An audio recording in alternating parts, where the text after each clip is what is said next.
My condition likes being ignored as little as I do. I must consume another artifact. And soon.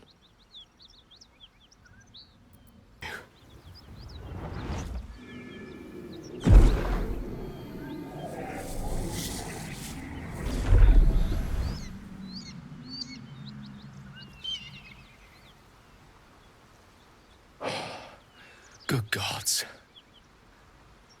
It hardly has any effect. Oh, Mistra, have mercy on us all. Listen, I need to speak to you, to all of you. It would be unconscionable of me to remain silent. I might just be about to remedy that. You have to know who I was. You have to know who I really am. What I am is a walking shadow of the promise I once held. I'm what one might call a wizard prodigy. And from an early age could not only control the weave, but compose it. Much like a musician or a poet. Such was my skill that it earned me the attention of the mother of magic herself. The Lady of Mysteries. The goddess Mistra. She revealed herself to me and she became my teacher. In time she became my muse. And later even my lover. Oh, yes. We enjoyed each other's company. Body, mind, and soul. But even so, I desired more. You see, no matter how powerful a wizard we mortals can become, we never scratch more than the surface of the weave. Mistra keeps us in check. There are boundaries she doesn't let us cross, yet every time I was with her, I stood on the precipice, gazing into the wonders that lay beyond. I sought to cross her boundaries.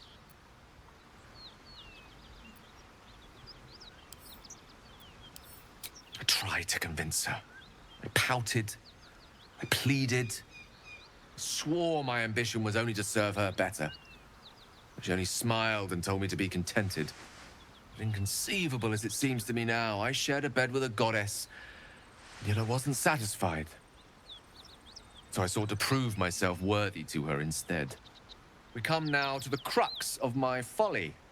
Shall I share the story behind it, or would you rather head straight to its sordid finale? Very well. Here goes. Once upon a very long time ago, a mighty lord lived in a tower. A flying tower, to be precise. I'll save his history for another time, but the gist of it is that he sought to usurp the goddess of magic so that he could become a god himself. And he almost managed, but not quite. And his entire empire, Netherese, came crashing down around him as he turned to stone.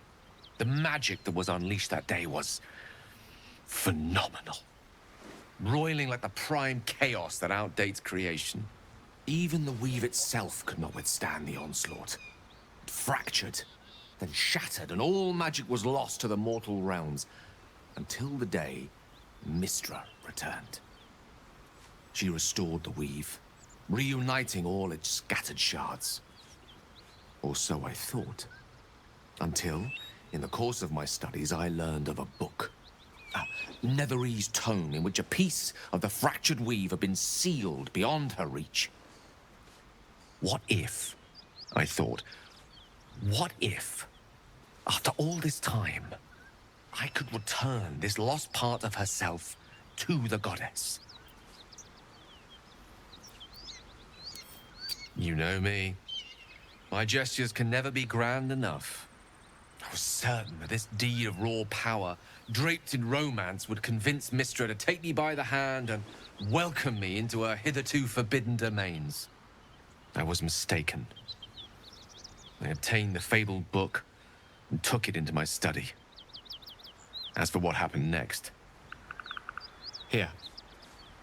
Place your hand over my heart. Let me show you.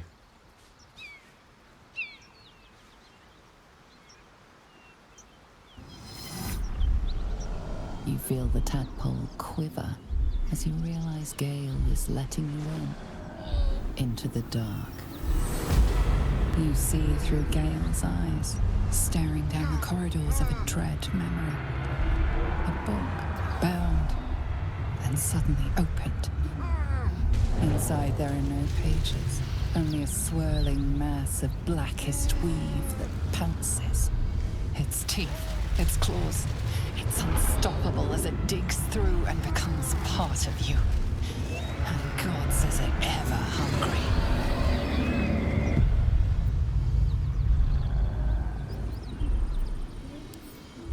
I'm sorry, but I had to. After all, this is only the beginning.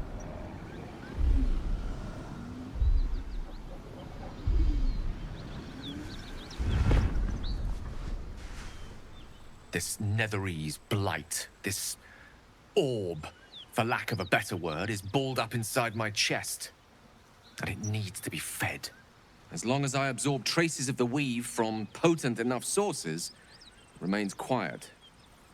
Were it ever to fully destabilize, however. Rather worse, actually. I will erupt. I don't know the exact magnitude of the eruption, but given my studies of Netherese magic, I'd say even a fragment as small as the one I carry, it'd level a city the size of Waterdeep.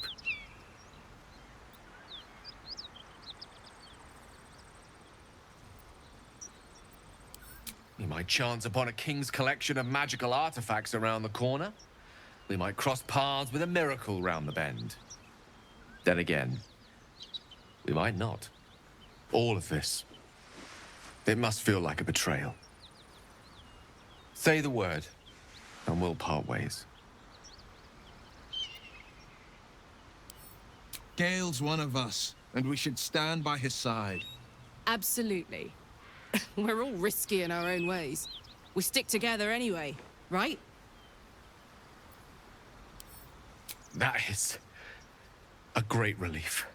Oh, a great relief indeed. You truly are a soul that steals my own. From all my new rallied heart, I thank you. I thank you all. I understand if you stand against me.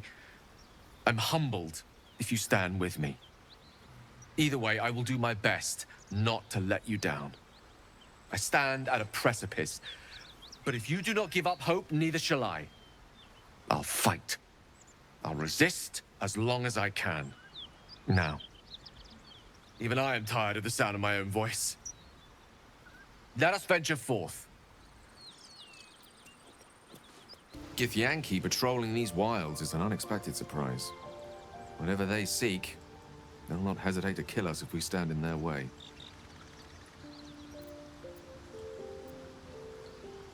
I assure you it's not. Don't get me wrong, you did well. The somatic component, the verbal component, even the focus on the inner self that invites Mistra in. But I was still your conduit. To perform such a feat alone requires much and arduous study.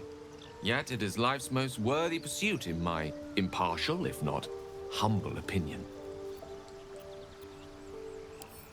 Ah, yes. Karsus. Karsus was perhaps the most powerful wizard that ever lived. The child who would be a god, the elves called him. And he tried. With a spell of his own devising, he endeavored to usurp in one fell swoop the power of the goddess of magic. Mistril, she was called then. Imagine what it must have felt like. To be a god. To know yourself, to be untouchable. To be mistaken. As Karsus aimed his spell at her, she began to unravel, and with her, the entire weave. Too late did he realize what he had unleashed. It would have been the end of everything had not Mistril sacrificed herself. The goddess of magic is all magic. By dying, the entire weave was lost, and the spell that challenged a god failed. It was the end of Mistril, the end of Karsus, and the end of an entire civilization. As the child who would be a god was turned to stone, his empire came crashing down around him. The floating cities of Netherese were no more. An event that came to be known as Karsus's Folly. For a spell, Mistril was reborn as Mistra. Upon her return, the weave returned with her. Now, so many centuries later, I try to follow in the footsteps of Karsus.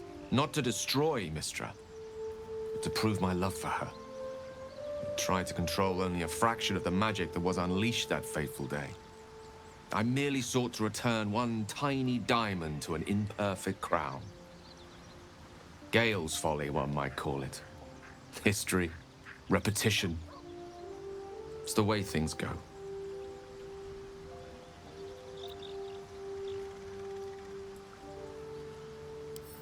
If it should ever come to that, if I ever know I am no longer able to stop it, I will do anything I can to ensure no one but me pays for my mistakes. I will find the remotest place on the surface of Faerun, or perhaps far below in the depths of the Underdark. I will await that death, alone. I promise I will not betray your trust. You kept me by your side despite the menace that I am. If worst comes to worst, I will be long gone before the curtain falls.